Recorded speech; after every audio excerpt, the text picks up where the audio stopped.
ॐ भूर्भुवः स्वः तत्सवितुर्वरेण्यं भर्गो देवस्य धीमहि धियो यो नः प्रचोदयात्।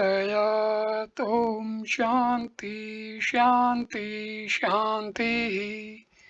नमस्ते मेरे प्यारे दोस्तों, ये भगवान श्री रामकृष्ण परमहंस के ग्रंथ गॉस्पेल, हिंदी में जिसका नाम है रामकृष्ण परमहंस के वचनामृत का 15वां वीडियो। ये वीडियो शुरू करते हैं हम परिच्छेद 40 दक्षिणेश्वर में भक्तों के साथ भाग 1 गृहस्थ आश्रम के संबंध में उपदेश। आज गंगा पूजा ज्येष्ठ शुक्ला दशमी शुक्रवार का दिन है। तारीख 15 जून 1883 ईस्वी। भक्तगण श्री राम कृष्ण के दर्शन के लिए दक्षिणेश्वर काली मंदिर में आए हैं। गंगा पूजा के उपलक्ष्य में अधर और मास्टर को छुट्टी मिली है। राखाल के पिता और पिता के ससुर आए हैं। पिता ने दूसरी बार विवाह किया है। ससुर महाशय श्री राम कृष्ण का नाम बहुत दिनों से सुनते आ रहे हैं। वे साधक पुरुष हैं। श्री राम कृष्ण के दर्शन करने आए हैं। श्री राम कृष्ण उन्हें रुक रुक कर देख रहे हैं। भक्तगण जमीन पर बैठे हैं। ससुर महाशय ने पूछा, महाराज, क्या गृहस्थ आश्रम में भगवान का लाभ हो सकता है? श्री राम कृष्ण हंसते हुए, क्यों नहीं हो सकता? कीचड़ में रहने वाली मछली की तरह रहो। वह कीचड़ में रहती है पर उसके शरीर में कीचड़ नहीं लगता। और अस्थि स्त्री की तरह रहो जो घर का सारा काम काज करती है पर उसका मन अपने उपपति की ओर ही रहता है। ईश्वर से मन लगाए रखकर गृहस्थी का सब काम करो, परंतु यह है बड़ा कठिन। मैंने ब्राह्मण समाज वालों से कहा था कि जिस कमरे में इमली का अचार और पानी का मटका है, यदि उसी कमरे में सन्नीपात का रोगी भी रहे तो बीमारी किस तरह दूर हो।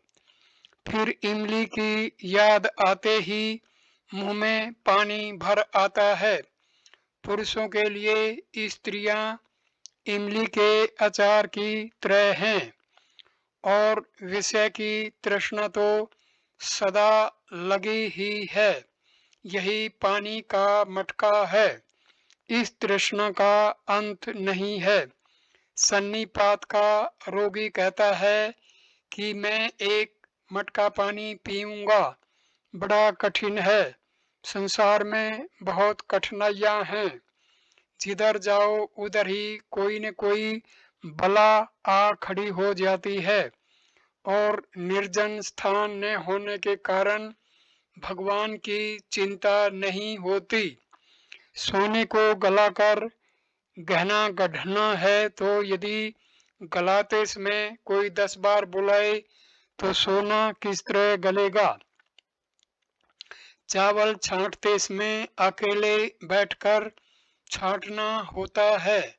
हर बार चावल हाथ में लेकर देखना पड़ता है कि कैसे साफ हुआ।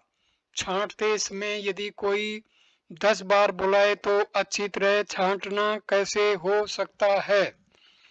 तीव्र वैराग्य, पाप पुण्य, संसार व्याधि की महाऔषधि संन्यास। एक भगत: महाराज, फिर उपाय क्या है?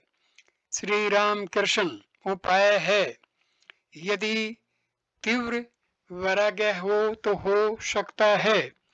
जिसे मिथ्या समझते हो उसे हठ पूर्वक उसी समय त्याग दो। जिस समय मैं बहुत बीमार था, गंगा प्रसाद सेन के पास लोग मुझे ले गए। गंगा प्रसाद ने कहा, यह औषधि खानी पड़ेगी, पर जल नहीं पी सकते। हाँ, अनार का रस पी सकते हो। सब लोगों ने सोचा कि बिना जल पिए मैं कैसे रह सकता हूँ। मैंने निश्चय किया कि अब जल ने पीऊंगा। मैं परमहंस हूँ, मैं बतख थोड़े ही हूँ, मैं तो राजहंस हूँ, दूध पिया करूंगा। कुछ काल निर्जन में रहना पड़ता है। खेल केस में पाला छू लेने पर फिर भय नहीं रहता। सोना हो जाने पर जहाँ जी चाहे रहो। निर्जन में रहकर यदि भक्ति मिली और भगवान मिल चुके हों तो फिर संसार में भी रह सकते हो, राखाल के पिता के प्रति। इसीलिए तो लड़कों को यहाँ रहने के लिए कहता हूँ, क्योंकि यहाँ थोड़े दिन रहने पर भगवान में भक्ति होगी। उसके बाद सहज ही संसार में जाकर रह सकेंगे। एक भगत: यदि ईश्वर ही सब कुछ करते हैं तो फिर लोग भला और बुरा, पाप और पुण्य यह सब क्यों कहते हैं? तब तो पाप भी उन्हीं की इच्छा से होता है। राखाल के पिता के ससुर, उनकी इच्छा को हम कैसे समझें? श्री रामकृष्ण: पाप और पुण्य हैं, पर वे स्वयं निर्लिप्त हैं। वायु में सुगंध भी है और दुर्गंध भी, परंतु वायु स्वयं निर्लिप्त है। ईश्वर की सृष्टि ऐसी ही है। भला बुरा, सत असत दोनों हैं। जैसे पेड़ों में कोई आम का पेड़ है, कोई कटहल का, कोई किसी और चीज का। देखो ने दुष्ट आदमियों की भी आवश्यकता है। जिस तालुके की प्रजा उदंड होती है, वहाँ एक दुष्ट आदमी भेजना पड़ता है, तब कहीं तालुके का ठीक शासन होता है। फिर गृहस्थ आश्रम के संबंध में बात चली। श्री राम कृष्ण भक्तों से: बात यह है, संसार करने पर मन की शक्ति का अपव्यय होता है। इस अपव्यय से जो हानि होती है वह तभी पूरी हो सकती है जब कोई संन्यास ले। पिता प्रथम जन्म दाता है, उसके बाद द्वितीय जन्म उपनयन के समय होता है। एक बार फिर जन्म होता है संन्यास के समय। कामिनी और कांचन ये दो ही विघ्न हैं। स्त्री की आसक्ति पुरुष को ईश्वर के मार्ग से डिगा देती है। किस तरह पतन होता है यह पुरुष नहीं जान सकता। किले के अंदर जाते समय यह बिल्कुल न जान सका कि ढालू रास्ते से जा रहा हूँ। जब किले के अंदर गाड़ी पहुंची तो मालूम हुआ कि कितने नीचे आ गया हूँ। स्त्रियां पुरुषों को कुछ नहीं समझने देती। कप्तान कहता है, मेरी स्त्री ज्ञानी है। भूत जिस पर सवार होता है वह नहीं जानता कि भूत सवार है। वह कहता है कि मैं आनंद में हूँ, सभी निस्तब्ध हैं। श्री राम कृष्ण: संसार में केवल काम का ही नहीं, क्रोध का भी भय है।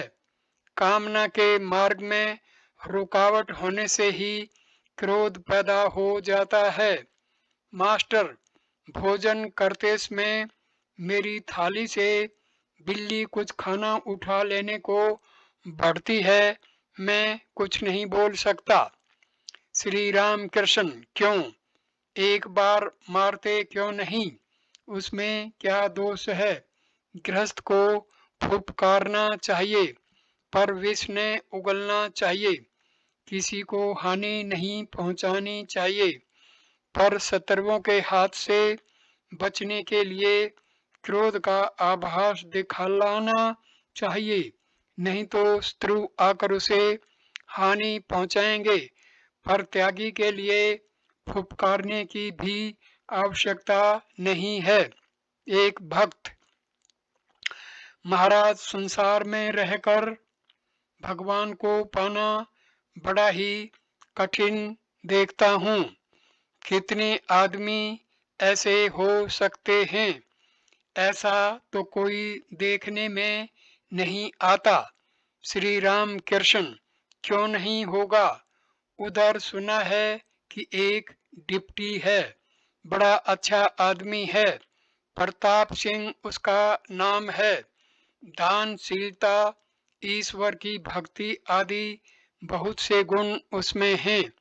मुझे लेने के लिए आदमी भेजा था, ऐसे लोग भी तो हैं। भाग 2, साधना का प्रयोजन। गुरु वाक्य में विश्वास, व्यास का विश्वास। श्री राम कृष्ण, साधना की बड़ी आवश्यकता है, फिर क्यों नहीं होगा? यदि ठीक ठीक विश्वास हो तो अधिक परिश्रम नहीं करना पड़ता। चाहिए गुरु के वचनों पर विश्वास। व्यासदेव यमुना के उस पार जाएंगे, इतने में वहां गोपियां आई। वे भी पार जाएंगी, पर नाव नहीं मिलती। गोपियों ने कहा, महाराज अब क्या किया जाए? व्यासदेव ने कहा, अच्छा, तुम लोगों को पार किए देता हूँ, पर मुझे बड़ी भूख लगी है। तुम्हारे पास कुछ है? गोपियों के पास दूध, दही, मक्खन आदि था। सब कुछ उन्होंने खाया। गोपियों ने कहा, महाराज अब पार जाने का क्या हुआ?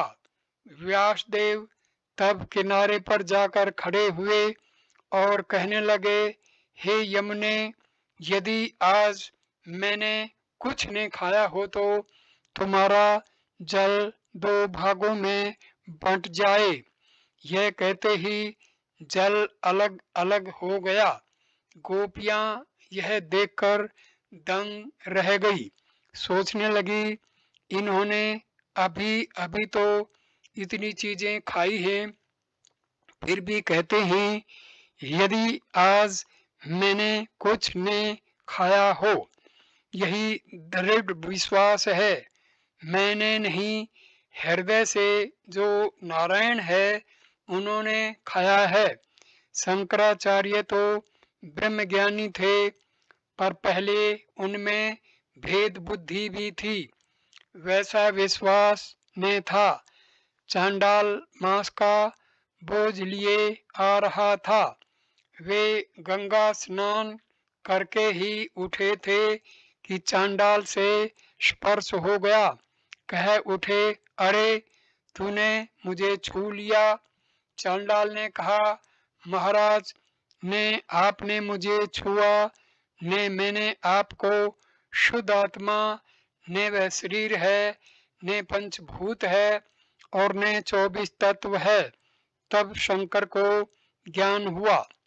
जड़ भरत राजा रहुगण की पालकी ले जाते समय जब आत्मज्ञान की बातें करने लगे, तब राजा ने पालकी से नीचे उतर कर कहा, आप कौन हैं? जड़ भरत ने कहा, नेति नेति, मैं शुद्ध आत्मा हूँ। उनका पक्का विश्वास था कि वे शुद्ध आत्मा हैं।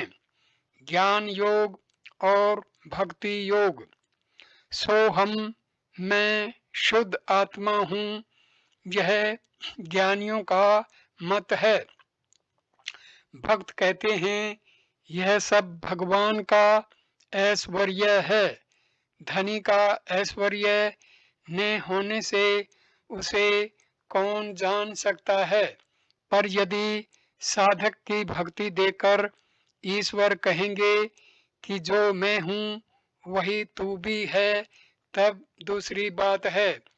राजा बैठे हैं, उस समय नौकर यदि सिंहासन पर जाकर बैठ जाए और कहे, राजा जो तुम हो वही मैं भी हूँ, तो लोग उसे पागल कहेंगे।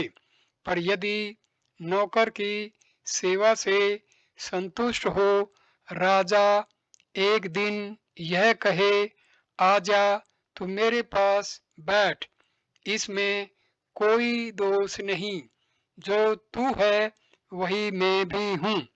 और तब यदि वह जाकर बैठे तो उसमें कोई दोष नहीं है।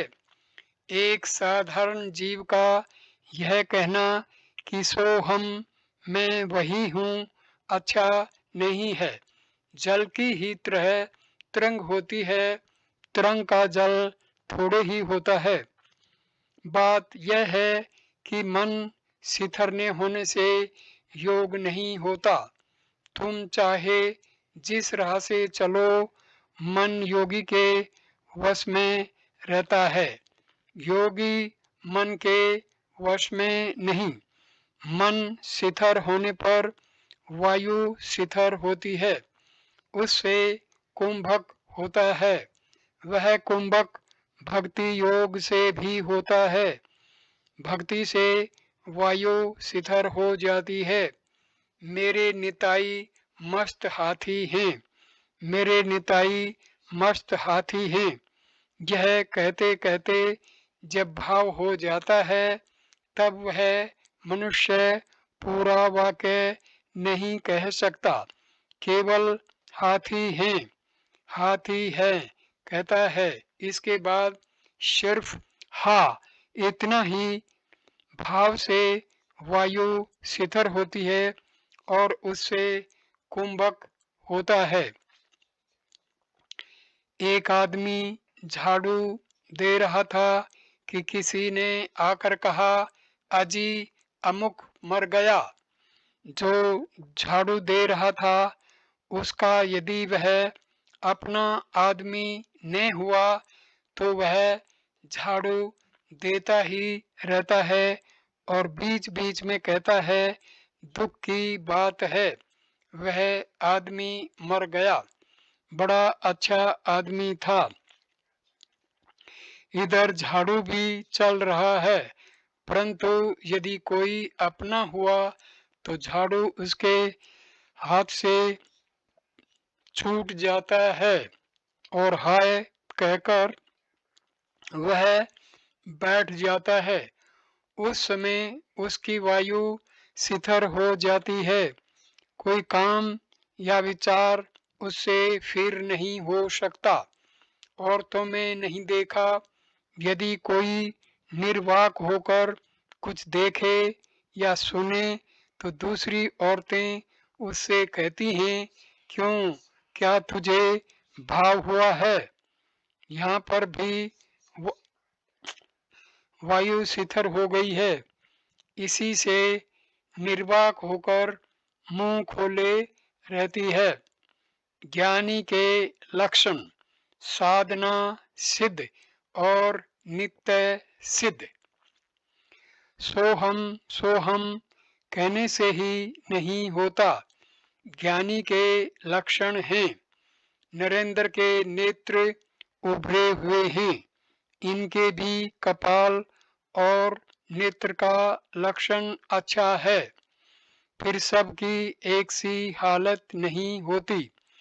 जीव चार प्रकार के कहे गए हैं, बद्ध, मुमुक्षु, मुक्त और नित्य। सभी को साधना करनी पड़ती है, यह बात भी नहीं है। नित्य सिद्ध और साधना सिद्ध दो तरह के साधक हैं। कोई अनेक साधनाएं करने पर ईश्वर को पाता है, कोई जन्म से ही सिद्ध है, जैसे प्रहलाद, होमा नाम की चिड़िया आकाश में रहती है, वहीं वह अंडा देती है। अंडा आकाश से गिरता है और गिरते ही गिरते वह फूट जाता है और उससे बच्चा निकल कर गिरता है। वह इतने ऊंचे पर से गिरता है कि गिरते ही गिरते उसके पंख निकल आते हैं। जब वह पृथ्वी के पास आ जाता है तब देखता है कि जमीन से टकराते ही वह चूर चूर हो जाएगा। तब वह सीधे ऊपर उड़ जाता है अपनी माँ के पास। प्रहलाद आदि नित्य सिद्ध भक्तों की साधना बाद में होती है। साधना के पहले ही उन्हें ईश्वर का लाभ होता है। जैसे लौकी कुमड़े का पहले फल और उसके बाद फूल होता है। राखाल के पिता से नीच वंश में भी यदि नित्य सिद्ध जन्म ले तो वह वही होता है, दूसरा कुछ नहीं होता। चने के मैली जगह में गिरने पर भी चने का ही पेड़ होता है।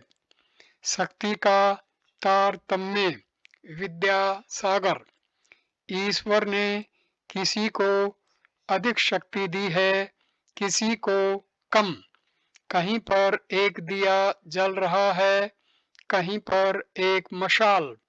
विद्यासागर की बात से जान लिया कि उनकी बुद्धि की पहुंच कितनी दूर है।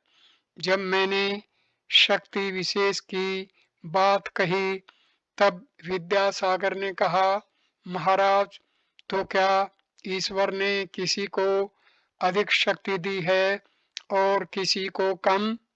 मैंने भी कहा, फिर क्या, शक्ति की कमी बेसी हुए बिना तुम्हारा इतना नाम क्यों है?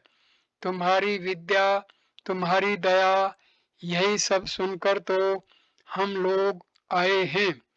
तुम्हारे कोई दो सींग तो निकले नहीं हैं।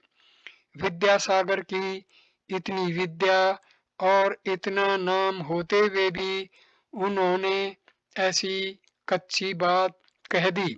बात यह है कि जाल में पहले पहल बड़ी मछलियां पड़ती हैं, रोहू, कातल आदि।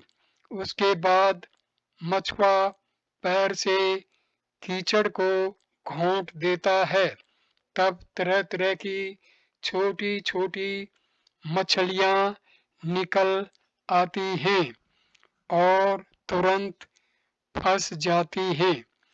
ईश्वर को न जानने से थोड़ी ही देर में भीतर से छोटी छोटी मछलियां, कच्ची बातें निकल पड़ती हैं। केवल पंडित होने से क्या होगा? परिच्छेद 41। दक्षिणेश्वर में भक्तों के साथ। भाग 1। तांत्रिक भगत तथा संसार निर्लिप्त को भी भय है। श्री रामकृष्ण भोजन के बाद दक्षिणेश्वर मंदिर के अपने कमरे में थोड़ा विश्राम कर रहे हैं। अधर तथा मास्टर ने आकर प्रणाम किया। एक तांत्रिक भक्त भी आए हैं। राखाल, हाजरा, रामलाल आदि आजकल श्री रामकृष्ण के पास रहते हैं। आज रविवार है, 17 जून 1883 ईस्वी। श्री रामकृष्ण भक्तों के प्रति गृहस्थ आश्रम में होगा क्यों नहीं, परंतु बहुत कठिन है। जनक आदि ज्ञान प्राप्त करने के बाद गृहस्थ आश्रम में आए थे, परंतु फिर भी भय है। निष्काम गृहस्थ को भी भय है। भैरवी को देखकर जनक ने मुंह नीचा कर लिया। स्त्री के दर्शन से संकोच हुआ था। भैरवी ने कहा, जनक, मैं देखती हूँ कि तुम्हें अभी ज्ञान नहीं हुआ। तुम में अभी भी स्त्री पुरुष बुद्धि विद्यमान है। कितना ही सयाना क्यों न हो, काजल की कोठरी में रहने पर शरीर पर कुछ न कुछ काला दाग लगेगा ही। मैंने देखा है, गृहस्थ भक्त जिस समय शुद्ध वस्त्र पहनकर पूजा करते हैं, उसमें उनका अच्छा भाव रहता है। यहाँ तक कि जल पान करने तक वही भाव रहता है। उसके बाद अपनी वही मूर्ति फिर से रज तम सत्वगुण से भक्ति होती है, किंतु भक्ति का सत्व, भक्ति का रज, भक्ति का तम है।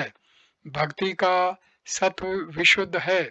इसकी प्राप्ति होने पर ईश्वर को छोड़ और किसी में भी मन नहीं लगता।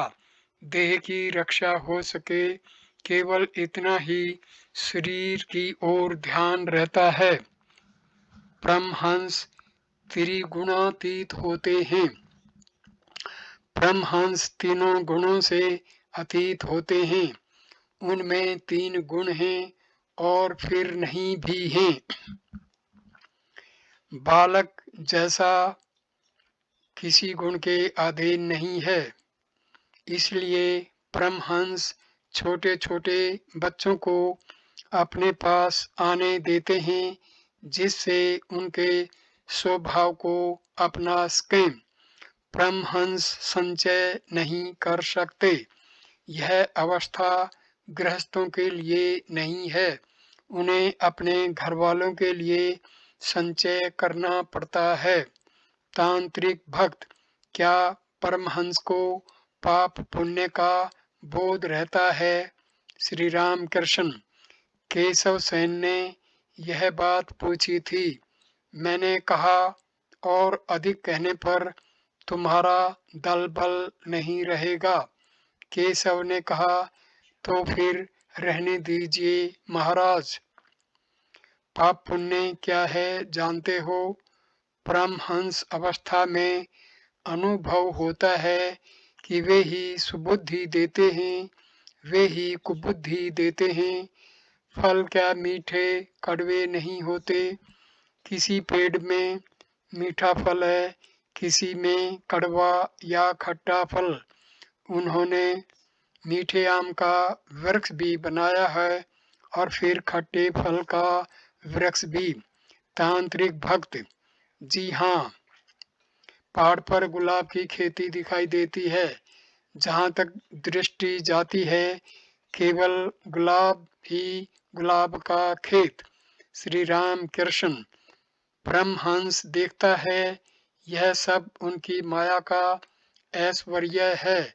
सत्य असत्य, भला बुरा, पाप पुण्य, यह सब समझना बहुत दूर की बात है। उस अवस्था में दल बल नहीं रहता। कर्म फल, पाप पुण्य। तांत्रिक भक्त, तो फिर कर्म फल है? श्री राम कृष्ण, वह भी है। अच्छा कर्म करने पर सुफल और बुरा कर्म करने पर कुफल मिलता है।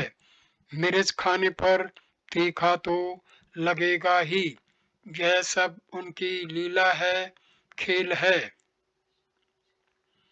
तांत्रिक भक्त, हमारे लिए क्या उपाय है? कर्म का फल तो है न। श्री राम कृष्ण, होने दो। परंतु उनके भक्तों की बात अलग है। यह कहकर आप गाने लगे। भावार्थ, अरे मन, तुम खेती का काम नहीं जानते हो। ऐसी मनुष्य देह रूपी जमीन पड़ी ही रह गई। यदि तुम खेती करते तो इसमें सोना फल सकता था। पहले तुम काली नाम का घेरा लगा लो, फसल नष्ट न होगी। वह तो मुक्त केसी का पक्का घेरा है, उसके पास यम भी नहीं आता। गुरु का दिया हुआ बीज बोकर भक्ति का जल सींच देना। हे मन, यदि तुम अकेले न कर सको तो राम प्रसाद को साथ ले लेना। फिर गा रहे हैं। भावार्थ: यम के आने का रास्ता बंद हो गया, मेरे मन का संदेह मिट गया। मेरे घर के 9 दरवाजों पर 4 शिव पहरेदार हैं। एक ही स्तंभ पर घर है जो 3 रस्सियों से बंधा हुआ है। सहस्र दल कमल पर श्रीनाथ अभय देते हुए बैठे हैं। काशी में ब्राह्मण मरे या वैश्य सभी शिव होंगे। जब हरि नाम से, काली नाम से, राम नाम से आंखों में आंसू बरहाते हैं, तब संध्या कवच आदि की कुछ भी आवश्यकता नहीं रह जाती। कर्म का त्याग हो जाता है, कर्म का फल स्पर्श नहीं करता। श्री राम कृष्ण फिर गाना गा रहे हैं। भावार्थ: चिंतन करने पर भाव का उदय होता है। जैसा भाव वैसी ही प्राप्ति होती है। विश्वास ही मूल बात है। यदि चित्त काली के चरण रूपी अमृत सरोवर में डूबा रहता है तो फिर पूजा, होम, यज्ञ आदि का कुछ भी महत्व नहीं है। श्री राम कृष्ण फिर गा रहे हैं। भावार्थ: जो त्रिसंध्या में काली का नाम लेता है, क्या वह पूजा संध्यादि चाहता है? संध्या स्वयं उसकी खोज में फिरती रहती है, पर उससे मिल नहीं पाती। यदि काली काली कहते हुए मेरे प्राण निकल जाएं, तो फिर गया, गंगा, प्रभास, काशी, कांची आदि की कौन परवाह करता है? ईश्वर में मगन हो जाने पर फिर असद्बुद्धि, पाप बुद्धि नहीं रह जाती। तांत्रिक भक्त: आपने कहा है विद्या का मैं रहता है। श्री राम कृष्ण: विद्या का मैं भक्त में, दास में, भला में रहता है, बदमाश में चला जाता है। हंसी। तांत्रिक भक्त: जी महाराज, हमारे अनेक संदेह मिट गए। श्री राम कृष्ण: आत्मा का साक्षात्कार होने पर सब संदेह मिट जाते हैं। भक्ति का तम, संदेह, अष्ट सिद्धि। भक्ति का तम लाओ, कहो, जब मैंने राम का नाम लिया, काली का नाम लिया, तब यह कैसे संभव है कि मेरा बंधन रहे, मेरा कर्म फल रहे। श्री राम कृष्ण फिर गाना गा रहे हैं। भावार्थ: माँ, यदि मैं दुर्गा दुर्गा कहता हुआ मरूं, तो हे शंकरी, देखूंगा कि अंत में इस दीन का तुम कैसे उद्धार नहीं करती।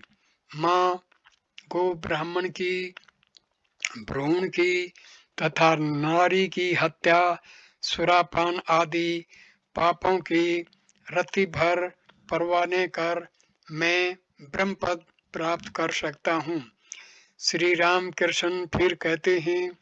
विश्वास, विश्वास, विश्वास। गुरु ने कह दिया है, राम ही सब कुछ बनकर विराजमान है। वही राम घट घट में लेटा कुत्ता रोटी खाता जा रहा है। भक्त कहता है, राम ठहरो ठहरो, रोटी में घी लगा दूं। गुरु वाक्य में ऐसा विश्वास भुक्कड़ों को विश्वास नहीं होता। सदा ही संदेह। आत्मा का साक्षात्कार हुए बिना सब संदेह दूर नहीं होते। शुद्ध भक्ति जिसमें कोई कामना न हो, ऐसी भक्ति द्वारा उन्हें शीघ्र प्राप्त किया जा सकता है। अणिमा आदि सिद्धियां, ये सब कामनाएं हैं।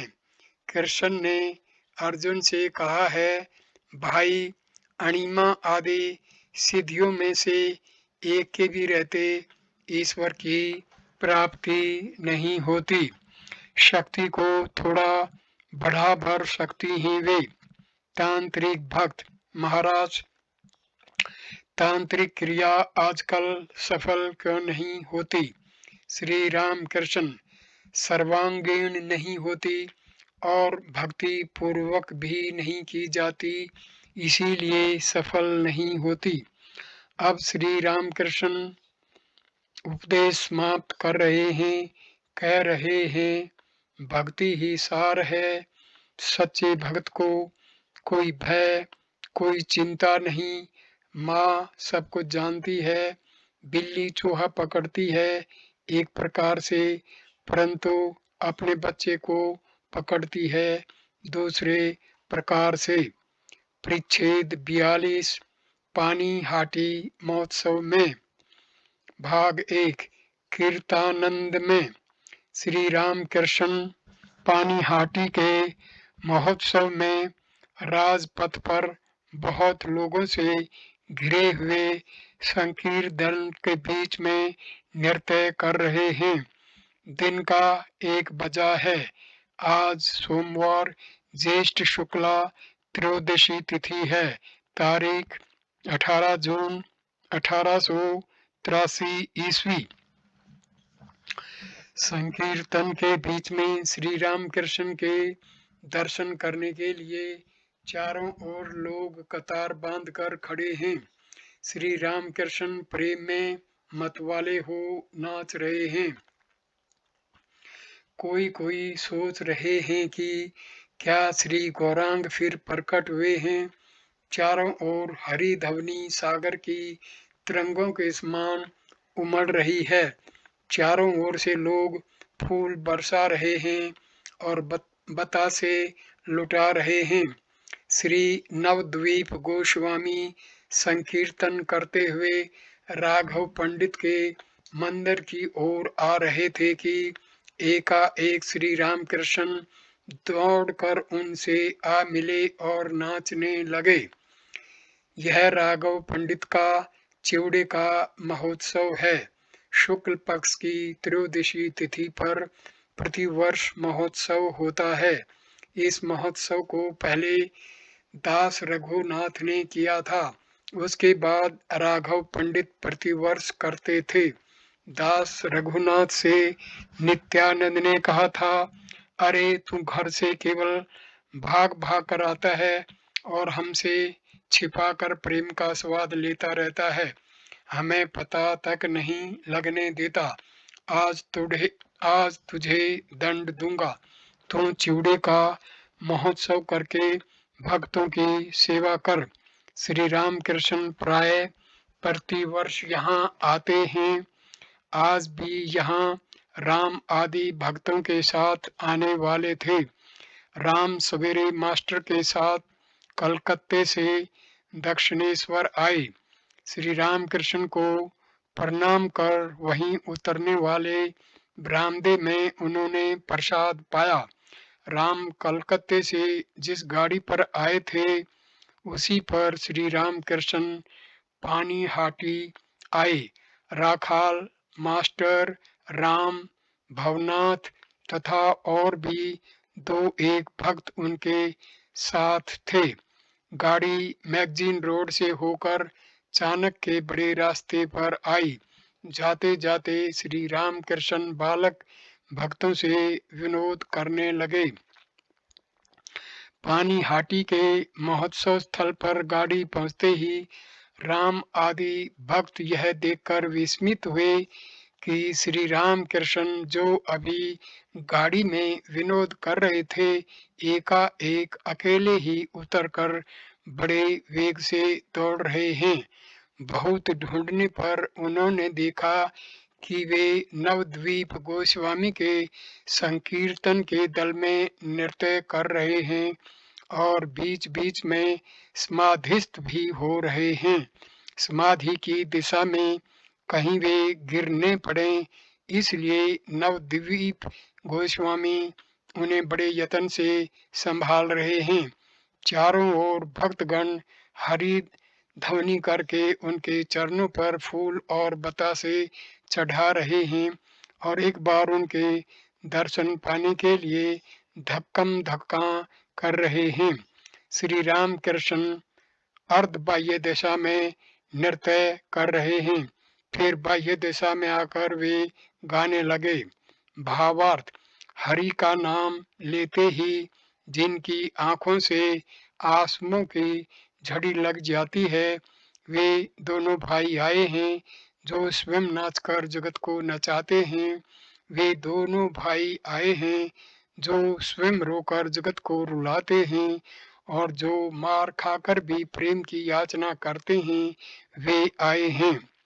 श्री राम कृष्ण के साथ सब उन्मत्त हो नाच रहे हैं और अनुभव कर रहे हैं कि गौरांग और निताई हमारे सामने नाच रहे हैं। श्री राम कृष्ण फिर गाने लगे। भावार्थ, गौरांग के प्रेम के हिलोरों से नवद्वीप डामाडोल हो रहा है। संकीर्तन की तरंग राघव के मंदिर की ओर बढ़ रही है। वहां परिक्रमा और नृत्य आदि करने के बाद श्री विग्रह को प्रणाम कर वह तरंगायित जनसंघ गंगा तट पर अवस्थित श्री राधा कृष्ण के मंदिर की ओर बढ़ रहा है। संकीर्तनकारों में से कुछ ही लोग श्री राधा कृष्ण के मंदिर में घुस आए हैं। अधिकांश लोग दरवाजे से ही एक दूसरे को ढकेलते हुए झांक रहे हैं। श्री राम कृष्ण श्री राधा कृष्ण के आंगन में फिर नाच रहे हैं। कीर्तनानंद में बिल्कुल मस्त हैं। बीच बीच में समाधिस्थ हो रहे हैं और चारों ओर से फूल बतासे चरणों में पड़ रहे हैं। आंगन के भीतर बारंबार हरि ध्वनि हो रही है। वही ध्वनि सड़क पर आते ही हजारों कंठों से उच्चारित होने लगी। गंगा पर नाव से आने जाने वाले लोग चकित होकर इस सागर गर्जन के समान उठती हुई ध्वनि को सुनने लगे और वे स्वयं भी हरि बोल कहने लगे। पानी हाटी के महोत्सव में एकत्रित हजारों नर नारी सोच रहे हैं कि इन महापुरुष के भीतर निश्चित ही श्री गौरांग का आविर्भाव हुआ है। दो एक आदमी यह विचार कर रहे हैं कि शायद ये ही साक्षात गौरांग हों। छोटे से आंगन में बहुत से लोग एकत्रित हुए हैं। भक्तगण बड़े यत्न से श्री रामकृष्ण को बाहर लाए। श्री रामकृष्ण श्री मणिसेन की बैठक में आकर बैठे। इन्हीं सेन परिवार वालों की ओर से पानी हाटी में श्री राधा कृष्ण की सेवा होती है। वे ही प्रति वर्ष महोत्सव का आयोजन करते हैं और श्री रामकृष्ण को निमंत्रण देते हैं। श्री रामकृष्ण के कुछ विश्राम करने के बाद मणिसेन और उनके गुरुदेव नवद्वीप गोस्वामी ने उनको अलग ले जाकर प्रसाद लाकर भोजन कराया। कुछ देर बाद राम, राखाल, मास्टर, भवनाथ आदि भक्त एक दूसरे कमरे में बिठाए गए। भक्त वत्सल श्री राम कृष्ण स्वयं खड़े हो आनंद करते हुए उनको खिला रहे हैं। भाग 2। श्री गौरांग का महाभाव प्रेम और 3 अवस्थाएं। दोपहर का समय है। राखाल, राम आदि भक्तों के साथ श्री राम कृष्ण मणिसेन की बैठक में विराजमान हैं। नवद्वीप गोस्वामी भोजन करके श्री राम कृष्ण के पास आ बैठे हैं। मणिसेन ने श्री राम कृष्ण को गाड़ी का किराया देना चाहा। श्री राम कृष्ण बैठक में एक कोच पर बैठे हैं और कहते हैं कि गाड़ी का किराया वे लोग राम आदि क्यों लेंगे, वे तो पैसा कमाते हैं। अब श्री राम कृष्ण नवद्वीप गोस्वामी से ईश्वरी प्रसंग करने लगे। श्री राम कृष्ण नवद्वीप से भक्ति के परिपक्व होने पर भाव होता है, फिर महाभाव, फिर प्रेम, फिर वस्तु ईश्वर का लाभ होता है। गौरांग को महाभाव और प्रेम हुआ था। इस प्रेम के होने पर मनुष्य जगत को तो भूल ही जाता है, बल्कि अपना शरीर जो इतना प्रिय है उसकी भी शुद्धि नहीं रहती। गौरांग को यह प्रेम हुआ था। समुद्र को देखते ही यमुना समझकर वे उसमें कूद पड़े। जीवों को महाभाव या प्रेम नहीं होता, उनको भाव तक ही होता है। फिर गौरांग को 3 अवस्थाएं होती थी। नवद्वीप, जी हाँ, अंतरदशा, अर्धबाह्य दशा और बाह्य दिशा। श्री राम कृष्ण अंतरदशा में वे समाधिस्थ रहते थे, अर्धबाह्य दिशा में वे केवल नृत्य कर सकते थे और बाह्य दिशा में नाम संकीर्तन करते थे। नवद्वीप ने अपने लड़के को लाकर श्री राम कृष्ण से परिचित करा दिया। वे तरुण हैं, शास्त्र का अध्ययन करते हैं। उन्होंने श्री राम कृष्ण को प्रणाम किया। नवद्वीप, यह घर में शास्त्र पढ़ता है। इस देश में वेद एक प्रकार से अप्राप्य ही थे। मैक्स मुलर ने उन्हें छपवाया, इसी से तो लोग अब उनको पढ़ सकते थे।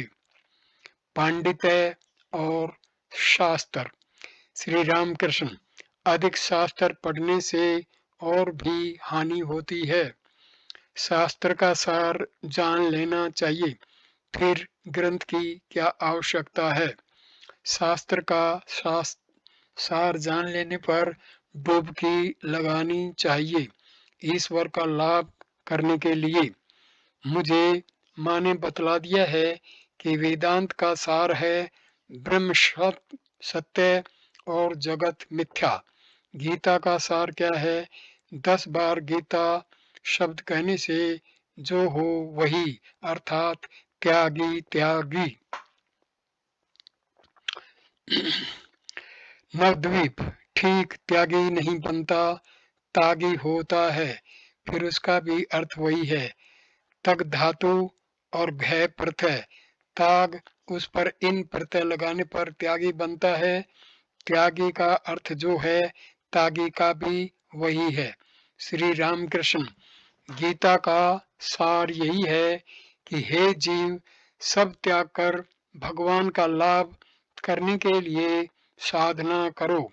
नवद्वीप, त्याग की ओर तो मन नहीं जाता। श्री राम कृष्ण, तुम लोग गोस्वामी हो, तुम्हारे यहाँ देव सेवा होती है, तुम्हारे संसार त्याग करने का काम नहीं चलेगा। ऐसा करने से देव सेवा कौन करेगा? तुम लोग मन से त्याग करना। ईश्वर ही ने लोक शिक्षा के लिए तुम लोगों को संसार में रखा है। तुम 1000 संकल्प करो, त्याग नहीं कर सकोगे। उन्होंने तुम्हें ऐसी प्रकृति दी है कि तुम्हें संसार का कामकाज करना ही पड़ेगा। श्री कृष्ण ने अर्जुन से कहा, युद्ध नहीं करूंगा। यह तुम क्या कह रहे हो? इच्छा करने ही से तुम युद्ध से निवृत्त न हो सकोगे। तुम्हारी प्रकृति तुमसे युद्ध कराएगी। श्री कृष्ण अर्जुन से बातें कर रहे हैं। यह कहते ही श्री राम कृष्ण फिर समाधिस्थ हो रहे हैं। बात ही बात में सब अंग शिथिल हो गए, आंखें एकटक हो गई, सांसें चल रही हैं कि नहीं जान नहीं पड़ता। नवद्वीप गोस्वामी, उनके लड़के और भक्तगण निर्वाक हो यह दृश्य देख रहे हैं। कुछ प्रकृतिस्थ हो श्री रामकृष्ण नवद्वीप से कहते हैं, योग और भोग तुम लोग गोस्वामी वंश के हो, तुम लोगों के लिए दोनों हैं। अब केवल प्रार्थना, हार्दिक प्रार्थना करो कि हे ईश्वर, तुम्हारी इस भुवन मोहिनी माया के ऐश्वर्य को मैं नहीं चाहता, मैं तुम्हें चाहता हूँ। ईश्वर तो सब प्राणियों में है। फिर भक्त किसे कहते हैं? जो ईश्वर में रहता है, जिसका मन, प्राण, अंतरात्मा सब कुछ उसमें लीन हो गया है। अब श्री राम कृष्ण सहज दिशा में आ गए हैं। नवद्वीप से कहते हैं, मुझे यह जो अवस्था समाधि अवस्था होती है, इसे कोई कोई रोग कहते हैं। इस पर मेरा कहना यह है कि जिसके चैतन्य से जगत चैतन्य में है, उसकी चिंता कर कोई अचैतन्य कैसे हो सकता है। मणि सेन अभ्यागत ब्राह्मणों और वैष्णवों को विदा कर रहे हैं। उनकी मर्यादा के अनुसार किसी को 1 रुपया, किसी को 2 रुपया विदाई देते हैं। श्री रामकृष्ण को 5 रुपए देने आए।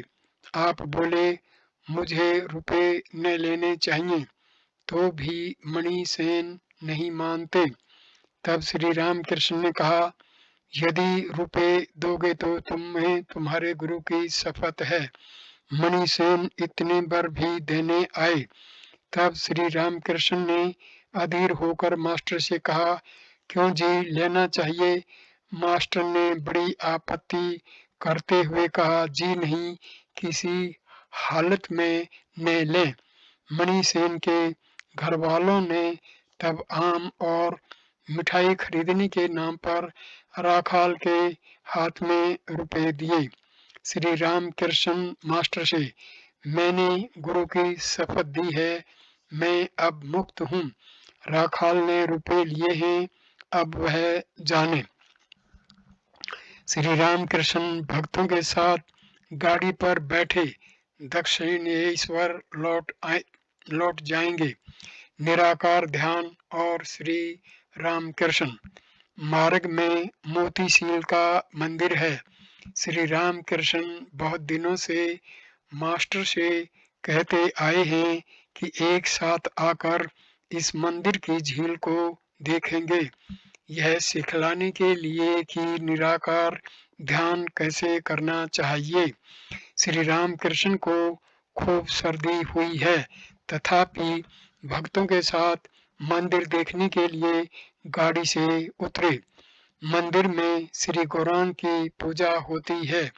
अभी संध्या होने में कुछ देर है। श्री रामकृष्ण ने भक्तों के साथ गौरांग मूर्ति के सम्मुख भूमिष्ठ होकर प्रणाम किया। अब मंदिर के पूर्व की ओर जो झील है, उसके घाट पर आकर झील का पानी और मछलियों को देख रहे हैं। कोई इन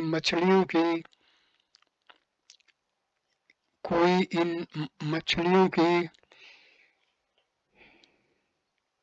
हिंसा नहीं करता। कुछ चारा फेंकने पर बड़ी बड़ी मछलियां झुंड के झुंड सामने आकर खाने लगती हैं, फिर निर्भय होकर आनंद से पानी में घूमती फिरती हैं। श्री रामकृष्ण मास्टर से कहते हैं, यह देखो कैसी मछलियां हैं। चिदानंद सागर में इन मछलियों की तरह आनंद से वितरणा करो। अब मैं इस वीडियो को यहीं पर विराम देता हूँ। अगला वीडियो 16वां नंबर परिच्छेद 43 बलराम के मकान पर आत्म दर्शन का उपाय नित्य लीला योग। नमस्ते दोस्तों, धन्यवाद।